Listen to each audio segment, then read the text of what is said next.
ለምን የድንግል ማርያም ልጅ ይባላል? እስኪ ንገረኝ፣ ለምን ይባላል? ዋይ ልጁ ከመጽሐፍ ቅዱስ በደንብ የምጠይቅህን ስማና መልስልኝ። ከመጽሐፍ ቅዱስ አንድ ጥቅስ የድንግል ማርያም ልጆች ወይም ደግሞ የድንግል ማርያም ልጅ ተብሎ የተጠቀሰ አንድ ጥቅስ አለ?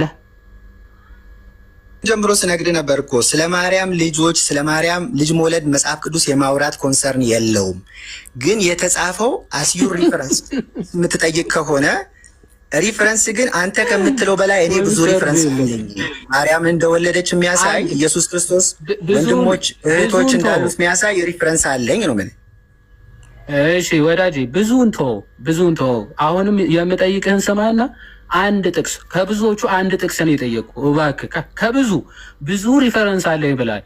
ከብዙ ጥቅሶቹ አንድ የድንግል ማርያም ልጅ የተባለ ከክርስቶስ ውጭ አንድ ጥቅስ ጥቀሰው። ከብዙዎቹ እስቲ አንድ ጥቀስ ቶሎ በል።